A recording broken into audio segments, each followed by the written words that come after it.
नमस्कार, prime time exclusive में आपका स्वागत है।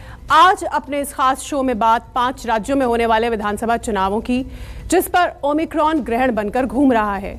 सवाल ये कि क्या कोरोना के इस तनाव में चुनाव टलेंगे, क्योंकि खतरा हर दिन के साथ बड़ा होता जा रहा है। यही चिंता अब इलाहाबाद हाईकोर्ट तक पहुंच गई है। हाईकोर्ट ने प्रधानमंत्री मोदी और चुनाव आयोग से चुनाव टालने की अपील की है, लेकिन क्यों? तो इसके लिए सबसे पहले हम आपको वो आंकड़े दिखाते हैं जिसकी वजह से देश में दहशत का मीटर फुल स्पीड में दौड़ रहा है। इस लिस्ट में पहला नंबर है महाराष्ट्र का, जहां ओमिक्रॉन के सबसे ज्यादा 88 मामले सामने आए हैं। दिल्ली में भी खतरे का सायरन बज रहा है, जहां 67 केस ओमिक्रॉन के निकले हैं। यूपी में 2 केस, जबकि तमिलनाडु में 34 मामले पाए गए हैं। कर्नाटक में 31 ओमिक्रॉन के केसेस देखे गए हैं। गुजरात में इन केसेस की संख्या 30 तक पहुंच गई है। केरल में 27, राजस्थान में 22 और हरियाणा में 4 ओमिक्रॉन के मामले आए हैं। ओडिशा में भी 4 ओमिक्रॉन केसेस रिपोर्ट हो चुके हैं। जम्मू कश्मीर में 3 मामले सामने आए हैं, जबकि पश्चिम बंगाल में ओमिक्रॉन केसेस की संख्या 3 हो गई है। आंध्र प्रदेश में 2 केस, चंडीगढ़ में 1। इसके अलावा लद्दाख में 1 केस और उत्तराखंड में भी ओमिक्रॉन का 1 मामला सामने आया है।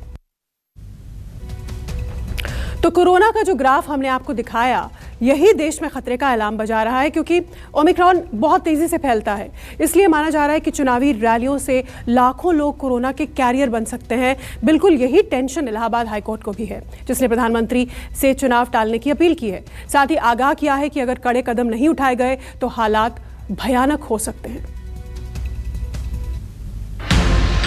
क्या टल जाएगा उत्तर प्रदेश का चुनाव?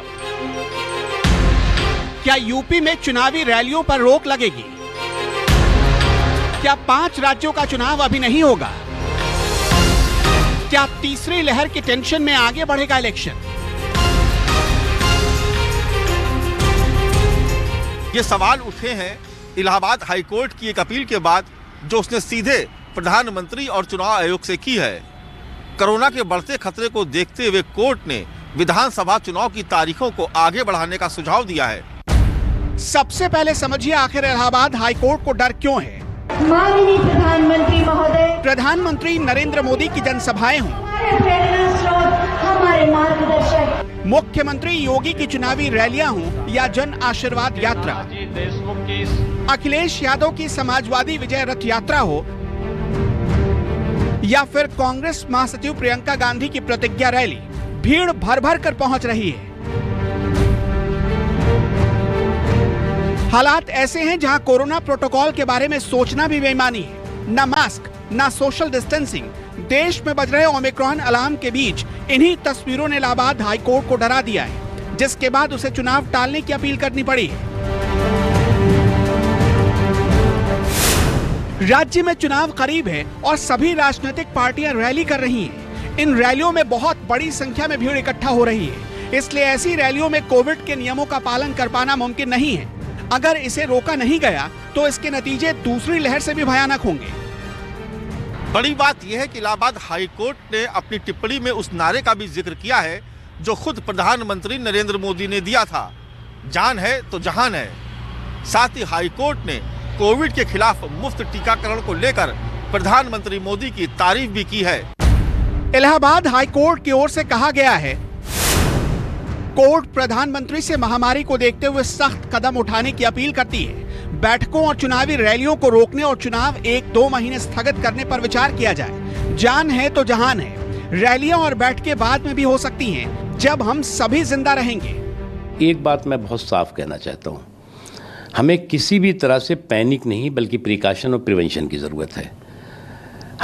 हमने जो है वो इतना बड़ा संकट आया, इतना बड़ा कंटक आया, उसको समाज ने अपने संयम और सावधानी से, सरकार ने सुविधाओं और संसाधनों से उसको मात दिया है और आज हम उस सफलता के रास्ते पे खड़े हुए हैं। इसलिए किसी भी तरह से हमें भय की ज़रूरत नहीं है, भरोसे की ज़रूरत है। अफवाहें और आशंकाओं की ज़रूरत नहीं है, बल्कि हम मजबूती के साथ, संयम और सावधानी के साथ कोई भी अगर आपदा है तो उसको हम आफत बनने से रोक सकते हैं। इलाहाबाद हाईकोर्ट ने सरकार को कहा है कि चुनाव में जिस तरह से रैलियां हो रही है, भीड़ बढ़ रही है, कोविड के खतरे को नकारा नहीं जा सकता। चुनाव आगे बढ़ाया जाए, इस तरह का भी सजेशन दिया गया है। हमें लगता है राष्ट्रपति शासन लगाना उचित नहीं होगा। चाहिए ये कि कोविड प्रोटोकॉल बनाए जाए, रैलियों पे पाबंदी लगाई जाए, घर घर जाके लोग वोट मांगे, इस तरह से व्यवस्था की जा सकती है। हाल में यूपी से आई एक और खबर के बाद डर बढ़ गया है, जब अखिलेश यादव की पत्नी डिंपल यादव और उनकी बेटी कोरोना की चपेट में आ गए। हालांकि अखिलेश की रिपोर्ट नेगेटिव है, लेकिन चुनावी रैलियों में खतरे का अलार्म जरूर बज गया है।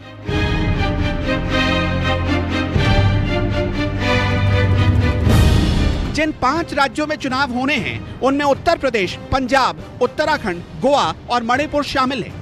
लेकिन सभी ने इस वक्त पूरा जोर देश के सबसे बड़े सूबे यूपी पर लगा रखा है। एक्सपर्ट भी लगातार आगाह कर रहे हैं कि ऐसी भीड़, ऐसी रैलियां तीसरी लहर की वजह बनने वाली है। इलेक्शन फरवरी की बजाय अगर मई में हो, अप्रैल में हो तो बहुत बेहतर होगा, क्योंकि ओमिक्रॉन को हम नहीं चाहते कि वो दुर्दशा सबकी हो जो अप्रैल मई में डेल्टा वेरिएंट से हुई थी। नहीं हो, बहुत अच्छी बात है, लेकिन उसको बचाव करना हमारा सबका दायित्व बन जाता है। हम लोग पहले से ही कह रहे हैं कि इलेक्शंस को पोस्टपोन स्थगित करके 2 महीने 3 महीने बाद किया जाए। इस बीच खबर यह भी है कि चुनाव आयोग और केंद्रीय स्वास्थ्य सचिव की 27 दिसंबर को एक बैठक होनी है। इस बैठक में 5 राज्यों के विधानसभा चुनाव को लेकर कोई फैसला हो सकता है। वैसे आपको याद होगा, इससे पहले भी 5 राज्यों के चुनाव कोरोना की दूसरी लहर के साए में हुए थे। खासकर बंगाल चुनाव के दौरान कोरोना के मामले तेजी से बढ़े थे। फिर कई दलों ने चौथे चरण के बाद रैलियां न करने का फैसला किया था। सबसे पहले राहुल गांधी ने बंगाल चुनाव की रैलियां टाली थी। फिर प्रधानमंत्री मोदी और ममता ने भी रैली न करने का फैसला किया था, और फिर चुनाव आयोग ने रैलियों के साथ विजय जुलूस पर पाबंदी लगा दी थी।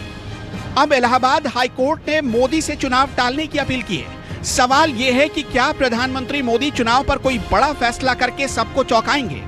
Bureau report, news 24।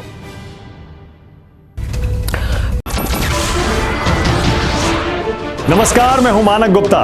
अगर आपको हमारा ये वीडियो पसंद आया हो तो इसे लाइक और शेयर जरूर करें, और हां, हमें सब्सक्राइब और फॉलो करना ना भूलें, ताकि आप देश और दुनिया की कोई खबर मिस ना करें। तो जुड़े रहिए हमारे साथ और देखते रहिए न्यूज़ 24।